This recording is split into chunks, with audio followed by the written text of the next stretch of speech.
Assalamualaikum warahmatullahi wabarakatuh.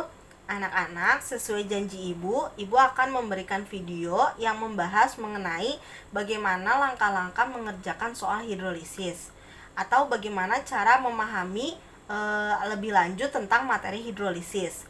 Namun ada beberapa materi yang harus kalian pelajari kembali agar dapat mempermudah kalian untuk mempelajari hidrolisis.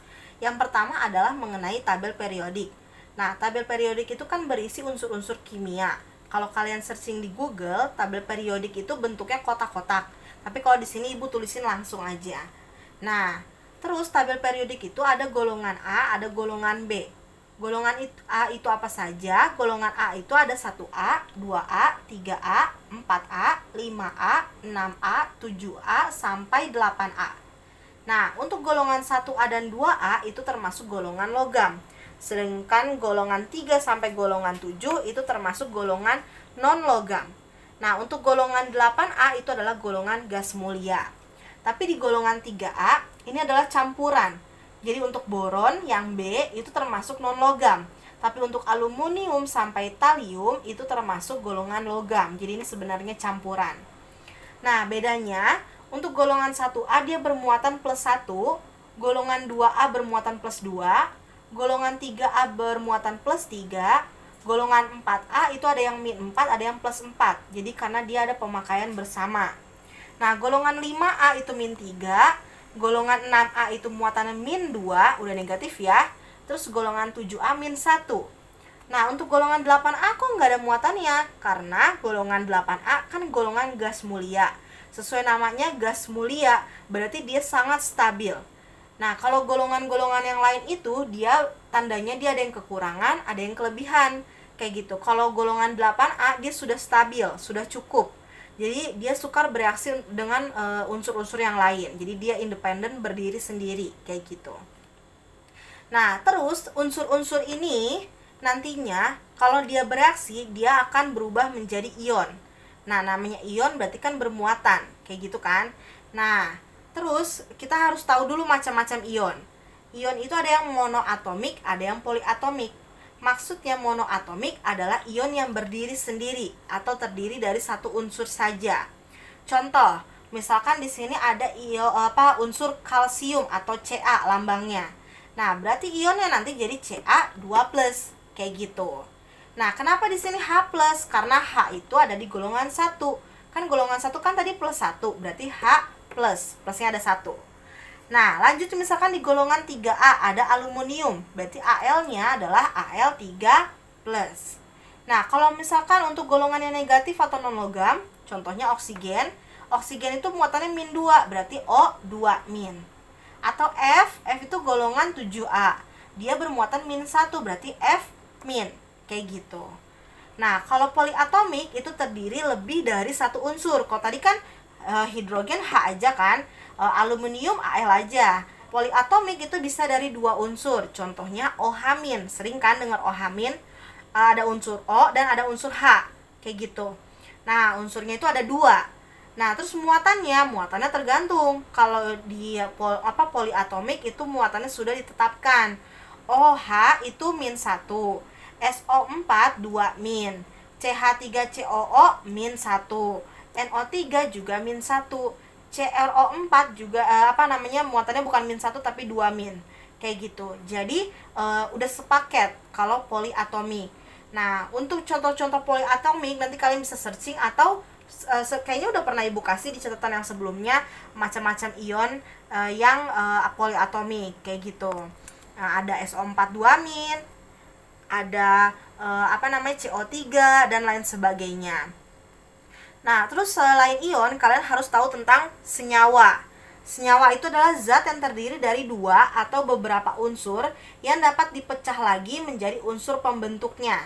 Nah, senyawa tadi kan katanya zat yang terdiri dari dua atau beberapa unsur, berarti dua atau lebih. Tapi dapat dipecah lagi. Nah, bagaimana memecahnya? Contohnya di sini adalah H2SO4. H2SO4 bisa dipecah. Nah, sebelum dipecah kita harus tahu dulu dia dari unsur-unsur apa. Di sini ada unsur H, ada unsur S, ada unsur O. H itu hidrogen, S itu sulfur, O itu oksigen. Nah, ternyata kalau dipecah dia menjadi 2H plus dan SO4 2-. Kenapa ada 2H plus di depan sini? Padahal kan tadi H itu kan H plus, SO4 ya 2- aja gitu kan. Nah, karena H itu muatannya plus 1, di sini kan muatannya min 2. Biar setara, makanya di sini dikali 2. Jadi di sini plus 2, di sini min 2. Jadi sama kayak gitu. Nah, jadi dia zat yang bisa dipecah kembali menjadi unsur pembentuknya. Ada unsur H dan ada unsur SO4. Kayak gitu. Nah, berarti kalau dipisah-pisah kalian harus tahu H2SO4 apa namanya. Berarti dia termasuk senyawa. Terus unsurnya apa saja? Ada hidrogen, sulfur, dan oksigen. Terus dapat terurai menjadi ion-ion apa saja? Ion H+, dan ion SO4 2-. Kayak gitu. Nah, untuk senyawa, kalau tadi kan ion ada 2 macam. Kalau senyawa juga ada bermacam-macam. Nah, yang akan kita bahas adalah senyawa asam basa. Nah, senyawa asam dan senyawa basa. Senyawa asam berarti dia ciri-cirinya mengandung ion H+. Sedangkan basa mengandung ion OH-. Itu aja ingatnya. Kalau ketemunya misalkan MgOH, nah berarti ada OH, berarti dia termasuk basa. Kalau ketemunya HCl, HCl terurai menjadi H+ dan Cl-. Ada H+, berarti dia termasuk asam. Kayak gitu. Nah, terus tadi kan ada golongan A, ada golongan B sekarang. Golongan B itu termasuk unsur transisi. Jadi dia di tengah-tengah. Kalau kalian buka tabel periodik itu dia adanya di tengah-tengah. Ada transisinya di situ. Transisi antara logam dan non-logam. Nah, contoh-contoh yang biasa kita gunakan dalam soal asam basa, hidrolisis dan lain sebagainya, itu ada mangan, besi, kobalt, nikel, tembaga, seng, perak, emas, dan raksa. Nah, contohnya FeCl3 misalkan, atau CuOH 2 kali, kayak gitu. Nah, ion asam itu ada asam kuat dan ada asam lemah. Terus gimana cara taunya, Bu? Dia asam kuat atau asam lemah? Nah, ini Ibu rangkum saja ion-ion yang biasa atau sering banget kita gunain di soal-soal asam basa dan hidrolisis. Nah, asam kuat ionnya itu adalah Cl-, Br-, I-, NO3-, SO4 2-, ClO3-, dan ClO4-. Nah, ClBrI ini termasuk golongan 7A. Nah, kalau ini termasuk ion poliatomik, kayak gitu. Jadi nanti kalau misalkan kalian ketemunya HCl, berarti ya termasuk asam kuat. Atau kalau misalkan kalian ketemunya H2SO4, nah ada SO4 nih, berarti dia termasuk asam kuat. Nah, lanjut untuk ion asam lemah. Kalau ion asam lemah itu ada F-, Cn-, CH3, COO-, CO3 2-, dan sebagainya sampai PO4 3-. Nanti kalian bisa lihat di sini. Kalau nanti kalian ketemunya HF berarti ada F. Nah, berarti dia termasuk apa? Asam lemah. Karena H itu asamnya, F- itu termasuk asam lemah katanya. Berarti HF adalah asam lemah. Nah, sekarang kita ke basa kuat, basa lemah. Kalau basa kuat itu ada Li, Na, K, Rb, Cs. Itu semuanya bermuatan positif 1. Kenapa positif 1? Karena dia termasuk golongan 1A. Nah, untuk basa kuatnya ada Be, Mg, Ca, dan Ba. Semuanya bermuatan plus 2 karena dia termasuk golongan 2A. Nah, berarti bisa kita simpulkan untuk basa kuat dia itu berasal dari ion-ion golongan 1A dan 2A. Kayak gitu. Nah, lanjut ke basa lemah. Nah, basa lemah ini agak banyak. Nah, ini contoh-contohnya nanti bisa kalian baca sendiri. Nah, terus nanti kalau misalkan gini, kalian menentukan apakah ini garamnya, ya, ini bukan asam lagi, bukan basa lagi ya. Ini garam, bukan lagi senyawa biasa. Nah, garamnya ini termasuk sifatnya apa? Asam atau basa? Kan biasanya gitu kan yang harus kalian cari tahu. Nah, kalau ibu nyontohinnya misalkan MgCl2 misalkan. MgCl berarti ada Mg, ada Cl. Mg ternyata dari basa kuat, Cl dari asam kuat. Berarti dia sifatnya basa kuat, asam kuat. Dari asalnya dari senyawa basa kuat dan asam kuat. Kayak gitu. Tapi kalau misalkan CH3COONa. Nah, CH3COO itu dari asam lemah, sedangkan Na itu dari basa kuat. Berarti senyawa tersebut dari asam lemah dan basa kuat. Kayak gitu. Nah, contoh di sini CH3COOK. Nah, CH3COOK berarti ada CH3COO, itu dari asam lemah, dan K itu ada di basa kuat. Berarti di sini ionnya berasal dari asam lemah dan basa kuat. Lalu NH4 2 kali SO4. Berarti ada NH4, ada SO4. NH4 itu dari basa lemah, SO4 dari asam kuat. Berarti ini ionnya berasal dari basa lemah dan asam kuat. Nah, terus di sini CH3COO NH4. Nah, CH3COO tadi asam lemah. Tuh. Terus sekarang NH4 itu dari basa lemah. Berarti senyawa garam ini termasuk dari asam lemah dan basa lemah. Kenapa garam sih, Bu, namanya? Karena gabungan dari asam dan basa. Kayak gitu. Kalau Ibu bilangnya HF, kan ada H, ada F. H tergolong asam. F itu yang menandakan dia lemah, berarti asam lemah, kayak gitu. Kalau temennya H atau OH, baru kalian bisa bilang asam atau basa. Tapi kalau udah gabungan dari asam dan basa, itu termasuk garam, kayak gitu. Nah, sekarang kita lanjut ke kunci hidrolisis. Nah, kunci hidrolisis itu kan Ibu udah bilang sebelumnya, kuncinya itu adalah yang lemah. Jadi kalau misalkan kalian melihat ada sesuatu yang lemah di situ, berarti dia termasuk soal hidrolisis. Nah, contohnya ke sini, gimana caranya biar kalian bisa bedain mana yang lemah yang tadi Ibu bilang. Nah, di sini ada soal 50 ml HCl yang molaritasnya 0,1 dicampur atau digabung atau ditambahkan, bebas ya bahasanya, yang penting dia dijumlahkan dengan 10 ml NaOH 0,1 molar. Nah, berarti yang pertama kita lakukan adalah menganalisis ini senyawa apa. HCl, ada Cl. Cl ini berarti termasuk asam kuat. NaOH, OH kan yang menandakan basa. Na-nya yang kita lihat berarti Na itu termasuk dari basa kuat. Berarti dia di sini adalah termasuk senyawa basa kuat. Berarti di sini asam kuat, basa kuat. Ada yang lemah nggak? Nggak ada kan? Sedangkan kunci hidrolisis adalah yang lemah. Berarti ini hanya model dari soal asam basa biasa, bukan hidrolisis, kayak gitu. Nah, terus yang membedakan apa lagi? Berarti kan menghitung pH-nya itu mengikuti sisa. Sisa yang mana? Sisa yang unggul, kayak gitu. Nah, terus lihat unggulnya dari mana? Nah, kita analisis. Molaritas sama-sama 0,1, 0,1. Berarti nggak ada yang unggul. Terus sifat sama-sama asam kuat, di sini basa kuat, sama-sama kuat, juga nggak ada yang unggul. Nah, volume yang di sini 50, di sini 10. Berarti yang unggul adalah yang HCl karena dia 50 ml. Nah, berarti di sini kita bisa melihat dari segi volume yang menang adalah HCl. Nah, kalau misalkan yang menang HCl berarti pH-nya mengikuti HCl. Karena HCl itu adalah asam, berarti pH-nya adalah pH asam. pH asam adalah kurang dari 7. Kayak gitu. Tapi ini adalah soal asam basa biasa. Nah, lanjut lagi ke contoh keadaan nomor 2. 50 ml HCl 0,1 molar ditambah 50 ml NaOH 0,1 molar. Molaritas sama, sifat sama, volume juga sama. Terus gimana dong? Berarti ini termasuk netral karena tidak ada yang unggul dari segi manapun. Kayak gitu. Nah, contoh keadaan yang ketiga. 10 ml HCl 0,1 molar, 50 ml NaOH 0,1 molar. Molaritas sama, sifat sama-sama kuat, tapi volume sekarang yang unggul adalah yang NaOH karena dia 50 ml, lebih banyak dari HCl, ya kan? Nah, sekarang berarti pH-nya mengikuti pH NaOH. Kenapa? Karena NaOH tadi unggul dari segi volume, berarti dia yang menang. Nah, pH-nya ngikutin NaOH. NaOH ini termasuk apa tadi? Basa, karena kan ada OH. Nah, berarti di sini basa. Basa apa? Basa kuat. Berarti di sini pH-nya mengikuti pH basa. Basa itu pH-nya lebih dari 7, bisa 8, bisa 9 dan selanjutnya sesuai dengan perhitungan nantinya gitu.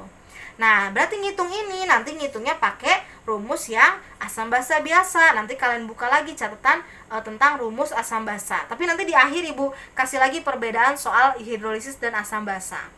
Nah, intinya berarti di sini belum ada contoh soal hidrolisis ya. Nah, lanjut lagi. Keadaan yang nomor 4, 50 ml CH3COH. Ini senyawanya udah berubah nih. 0,1 molar ditambah 10 ml NaOH 0,1 molar. Nah, kita harus cari tahu dulu nih, dia senyawa asam atau basa. Karena ada H, berarti dia asam. CH3COO itu adalah ion dari asam lemah. Berarti ini adalah senyawa asam lemah. Kalau yang ini tadi kita udah tahu ya, basa kuat. Nah, sekarang kita analisis. Dari molaritas sama-sama 0,1 molar. Dari sifat beda. Ini senyawa asam lemah, ini basa kuat. Nah, volume juga berbeda. Yang asam lemah lebih besar volumenya. Yang basa kuat lebih kecil. Jadi kalau misalkan adu panco, dia sama kekuatannya. Karena apa? Yang satu boleh basa kuat tapi volumenya kecil, kayak gitu. Sedangkan yang satu lemah tapi kekuatannya 50 gitu. Nah, berarti dari segi sifat dan volume, kalau sifat NaOH yang menang, kalau volume CH3COH yang menang. Sebenarnya berarti ini seri ya. Nah, tapi keadaan seperti ini disebut keadaan penyangga atau buffer. Jadi pH-nya itu bersifat buffer. Nah, untuk penyangga ini, materi penyangga nanti kita akan pelajari setelah hidrolisis. Kayak gitu. Jadi asam basa, hidrolisis, terus nanti larutan penyangga.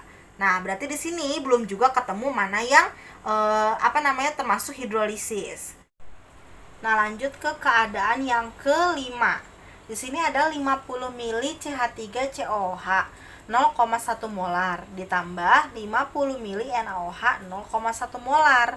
Nah, walaupun tadi di sini ada yang lemah dan ada yang kuat, kan Bu Ade katanya tadi kalau kuncinya ada yang lemah dia termasuk hidrolisis. Tapi kenapa ini termasuknya penyangga? Nah, karena kalau misalkan yang ini yang lemah, tapi dari segi volume dia menang, kayak gitu.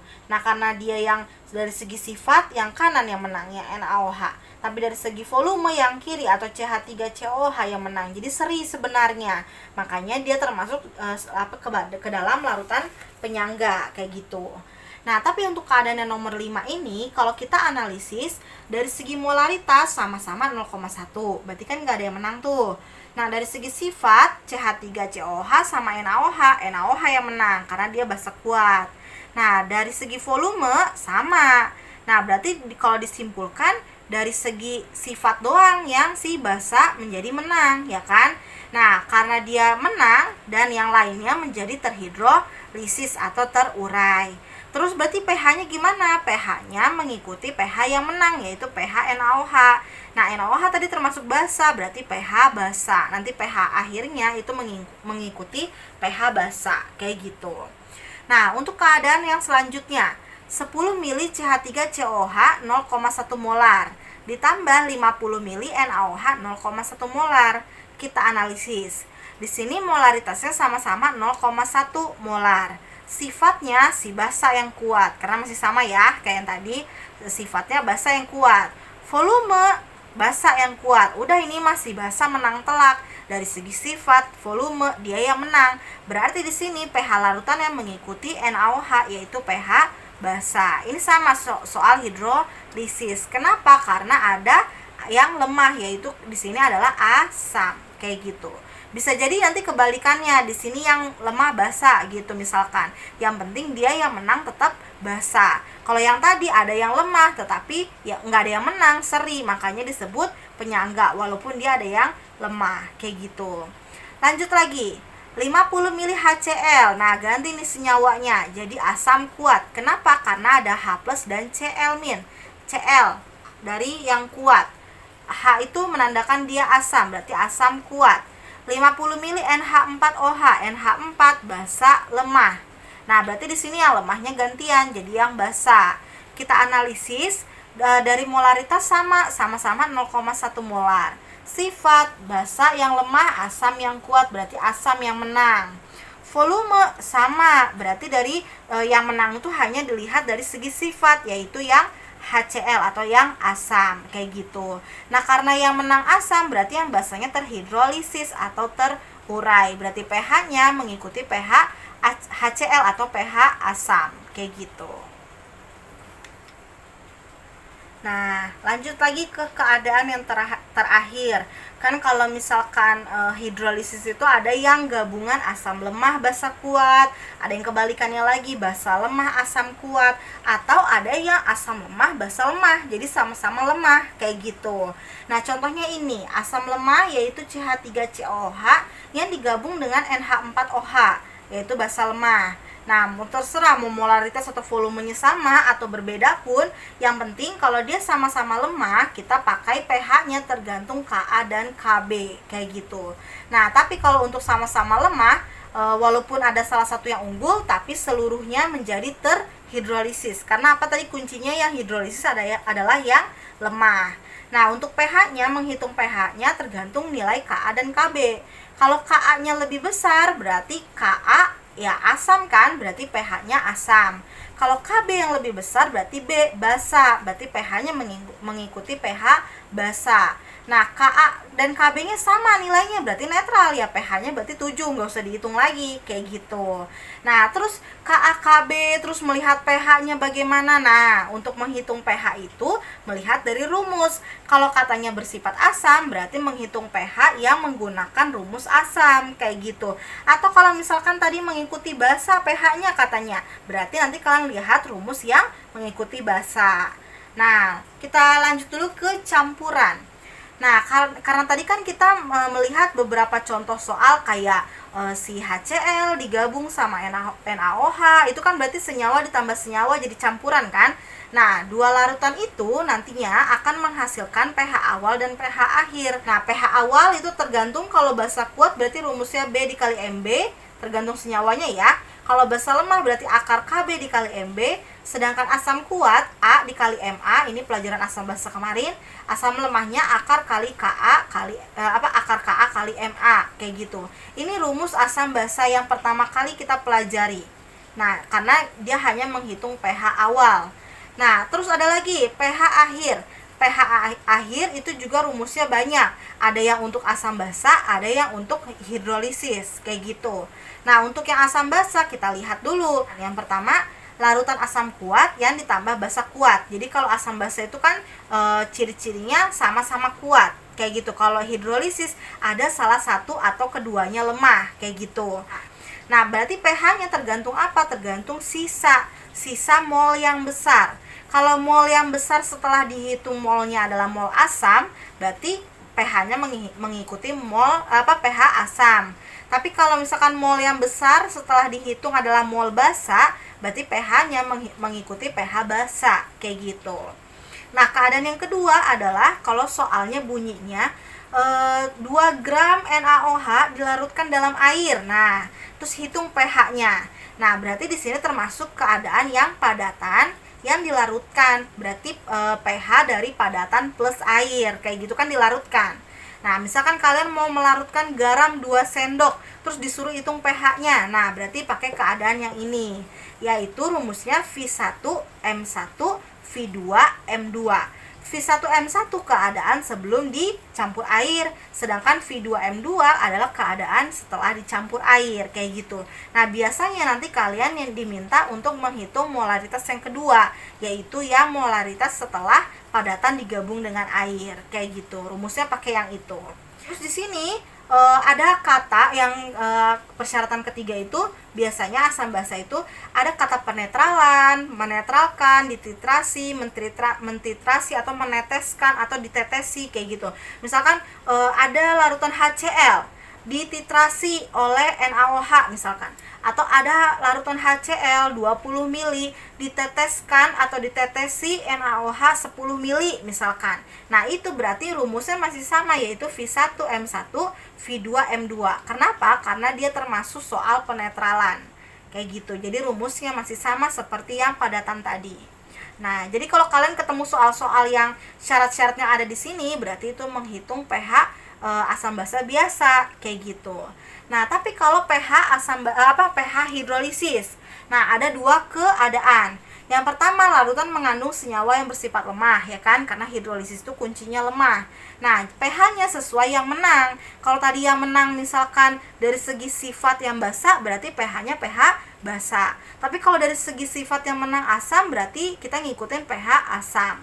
Atau kalau jika keduanya bersifat lemah, berarti kita tadi pakai syarat yang tergantung nilai Ka dan Kb. Sesederhana itu kalau hidrolisis. Nah, lanjut lagi ya. Kalau kita rangkum, asam basa berarti melihat zat sisa, hidrolisis berarti melihat zat yang menang atau yang kuat. Begitu cara mengingatnya. Nah, sekarang kita masuk ke rumus. rumus hidrolisis, kalau asam yang menang, ya tadi kan kita sering ya bilang asam yang menang berarti pH-nya pH asam. Berarti kalian nanti akan menghitung H+. Kayak gitu, karena asam yang menang. Tapi kalau basa yang menang, karena basa itu kan kita dapatnya kan OH-, berarti kalian menghitung dulu OH-, baru nanti menghitung POH, baru lagi nanti menghitung pH. Kayak gitu. Jadi stepnya agak banyak kalau dia yang basa yang menang. Tapi kalau asam yang menang, dari H+ kan bisa langsung ke pH. Kayak gitu.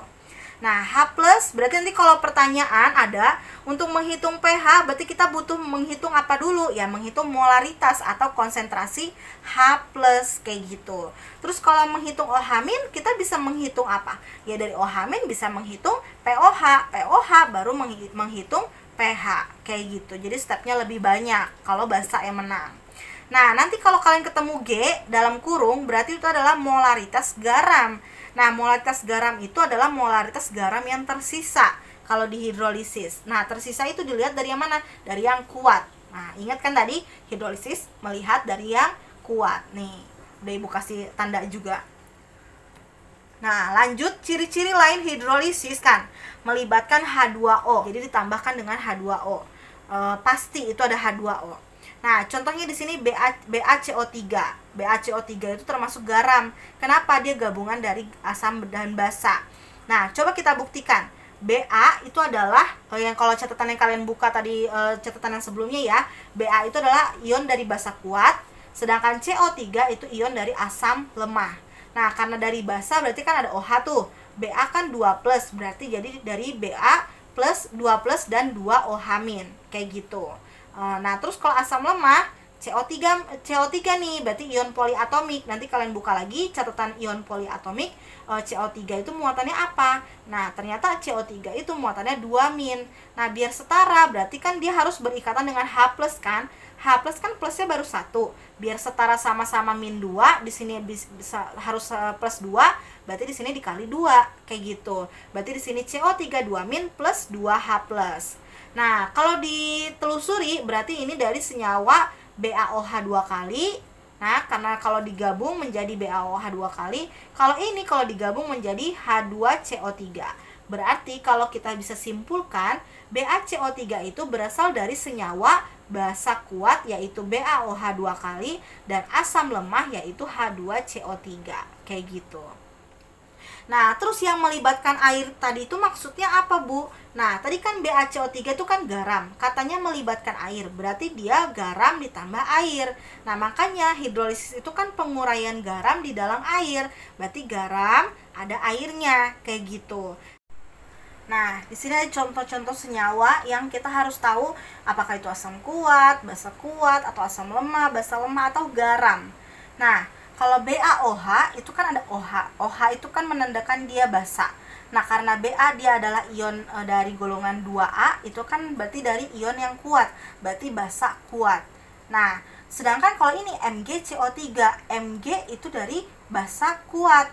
Nah, CO3 itu dari asam lemah. Nah, berarti di sini termasuk garam basa. Kenapa? Karena yang kuat basa. Tadi kan berarti pH-nya mengikuti basa. Berarti garam basa. Sifatnya garamnya menjadi basa, ngikut-ngikut ke yang menang. Kayak gitu. Kalau di sini ada HCl. H itu adalah menandakan dia asam. Cl dia menandakan ion dari yang kuat. Berarti di sini adalah asam kuat. Nah, sedangkan kalau senyawa CH3COOK itu adalah senyawa garam. Kenapa? Karena CH3COO itu dari ion yang asam lemah, sedangkan K itu dari ion yang basa kuat. Nah, berarti di sini karena yang menang adalah basa, berarti di sini termasuk juga garam basa. Kayak gitu. Jadi kalau misalkan garam, dia tergantung sifatnya. Kalau yang menangnya asam berarti garam asam. Tapi kalau yang di sini yang menangnya basa atau yang kuatnya itu adalah basa, berarti garam basa. Kayak gitu. Berarti di sini kalau BaCO3 tadi kan terbukti dia bisa mengalami hidrolisis. Kenapa? Karena dia adalah garam. Nah, kalau di sini basa kuat nggak bisa terhidrolisis kayak gitu. Jadi dia harus bereaksi dulu dengan yang lain, dengan asam. Nah, baru dia nanti membentuk senyawa yang bisa kita cari tahu itu adalah garam atau bukan. Kalau dia garam, baru dia bisa terhidrolisis. Tapi kalau dia bukan garam, berarti dia tidak bisa terhidrolisis kayak gitu. Nah, terus sekarang yang terakhir, pembahasan yang terakhir adalah perbedaan soal asam basa dan soal hidrolisis. Ini kunci utama dalam video yang Ibu sampaikan kali ini. Nah, kan kalian masih bingung. Dari kemarin tuh banyak pertanyaan, Bu, tahu itu rumusnya yang pakai yang mana, atau termasuk hidrolisis atau bukan, itu dilihat dari mana. Nah, kita lihat bedanya. Ini nomor 1 soal asam basa, ini soal nomor 2 adalah hidrolisis. Ingat, kalau hidrolisis itu ada yang lemah. Nah, senyawanya di sini HCl dengan NaOH. Ini asam kuat, ini basa kuat. Fix ini adalah soal asam basa biasa. Nah, sedangkan kalau soal hidrolisis kan ada yang lemah. CH3COOH itu asam lemah, MgOH itu basa kuat. Oh, ada yang lemah, berarti dia termasuk hidrolisis. Itu kunci pertama. Nah, untuk menguatkan lagi, di sini sebanyak 25 ml larutan HCl 0,1 dititrasi dengan 0,1 ml sebanyak 50 ml. Nah, NaOH 0,1 molar sebanyak 50 ml. Dititrasi. Dititrasi itu ada kata dititrasi, berarti dia termasuk penetralan. Penetralan itu hanya terjadi di asam basa. Kayak gitu. Nah, terus itu bukti yang kedua, dia termasuk asam basa ya. Nah, terus katanya hitung pH larutan. Nah, bagaimana langkah-langkahnya? Yang pertama menghitung mol masing-masing senyawa. Berarti di sini mol HCl dan mol NaOH. Rumus mol kan M kali V, molaritas kali volume. Berarti tinggal dikaliin molaritasnya sama volumenya. Molaritasnya sama volumenya, kayak gitu. Nanti saling dikali. Nah, untuk HCl molnya ketemu 2,5. Sedangkan untuk NaOH ketemu molnya 5. Nah, untuk asam basa yang kecil jadi pembatas. Ingat gitu ya, yang kecil jadi pembatas. Nah, buatlah mula-mula reaksi dan setimbang, kayak gitu. Lalu nanti yang pembatas itu untuk apa? Untuk dikurangi. Nah, makanya yang reaksi itu sama tuh, 2,5, 2,5, 2,5, sama seperti yang kecil tadi, yang pembatas tadi. Nah, sisanya inilah yang menentukan pH. Karena di sini NaOH lebih besar, berarti kan sisanya, yang punya sisa itu adalah NaOH. Kalau HCl kan habis, kayak gitu. Jadi yang tersisa itulah yang menentukan pH. Nah, untuk menghitung molaritasnya, lalu menghitung molaritas zat sisa. Nah, karena yang sisa yang ini, berarti menghitung molaritas yang ini. Molaritas itu rumusnya N per V. N itu jumlah mol dibagi volume. Nah, jumlah mol sisanya 2,5. Volumenya gabungan dari 25 ditambah 50. Jadi 75. Ketemulah molaritasnya adalah 3 kali 10 pangkat min 2. Karena NaOH adalah basa, ya kan? Nih, basa. Berarti di sini adalah molaritas basa. Nah, molaritas basa berarti konsentrasi apa tuh? Konsentrasi basa itu kan OH-. Berarti konsentrasi OH-nya yang tadi kita dapat 3 kali 10 pangkat min 2. Nah, kalau udah dapat OH- ya tinggal hitung POH. Nah, dari POH baru bisa menghitung pH, kayak gitu. Jadi ketemulah pH-nya 12 plus log 3. Nah, lalu bedanya sama hidrolisis apa? Nah, langkah pertama itu sama-sama menghitung mol dari masing-masing senyawa. Di sini berarti kita menghitung mol CH3COOH dan mol MgOH 2 kali. Nah, setelah dapat masing-masing, kalau yang tadi kan yang kecil yang jadikan pembatas, habis itu dikurangkan. Kalau di sini yang kecil dipakai langsung. Jadi tidak perlu menuliskan mula-mula reaksi setimbang. Itu bedanya dengan asam basa. Langsung aja, mana yang kecil itu yang dipakai sebagai molaritas zat sisa. Itu bedanya dengan asam basa. Nah, setelah kita menghitung molaritas zat sisa, sama caranya. Molaritas sama dengan jumlah mol dibagi volume. Nah, mol 2,5 dibagi volumenya digabung, 50 tambah 50, 100. Nah, berarti ketemulah molaritasnya 25 kali 10 pangkat min 3. Nah, untuk menghitung pH, bagaimana? Kalau yang tadi kan pH-nya ngikutin yang basah. Kenapa? Karena yang sisa adalah yang basah. Tapi kalau di sini molnya itu memang mol basah, tapi disebut sebagai garam basah, kayak gitu. Jadi bukan di sini OH- langsung, tapi dia masuk ke konsentrasi G, molaritas garam, kayak gitu. Nah, terus udah kayak gitu, gimana cara menghitung pH-nya? Kita carilah rumus yang pakai basa. Nah, yang rumus pakai basa itu kan O H-. Nah, kita masukin tuh, kita cari rumus O H-. Nah, rumus O H- itu adalah KW per KA dikali G. Nah, inilah bedanya rumus yang dihidrolisis sama asam basa. Jadi di sini nggak langsung ke O H-, tapi pakainya G. Nah, karena di soalnya ada KA, ya kita masukin KA-nya. Nah, KW per KA dikali G. Nah, dihitung. Kenapa kok di sini ada 2, Bu? Karena MgOH, OH-nya ada 2. Kalau misalkan di situ cuman NaOH, OH-nya cuma ada 1, berarti di sini nggak usah pakai angka kayak gitu. Tapi kalau di sini MgOH 2 kali, kan OH-nya udah jelas ya ada 2, berarti di sini ada angka 2. Nah, setelah dihitung konsentrasi OH-nya ketemu 7,07 kali 10 pangkat min 6. Habis itu sama seperti yang sebelumnya, udah ketemu OH-, hitung POH. Habis ngitung POH, ya hitung pH, kayak gitu. Sama aja kalau udah ketemu nilai OH-nya berapa. Tapi bedanya di sini nih, yang molaritas zat sisa tadi. Kok tadi kan untuk mencari zat sisa harus dikurang dulu kan, bikin mula-mula, reaksi, setimbang, dikurang. Itulah yang bisa menentukan pH. Tapi kalau di sini molaritas zat sisa itu dia digunakan sebagai garam saja. Kayak gitu. Tapi memang sifatnya, karena dia tadi yang dipakai adalah yang kecil, yang kecil itu berasal dari basa, berarti pakai rumus yang basa, kayak gitu. Nah, itu bedanya asam basa dan hidrolisis. Nah, untuk pembahasannya sampai sini dulu.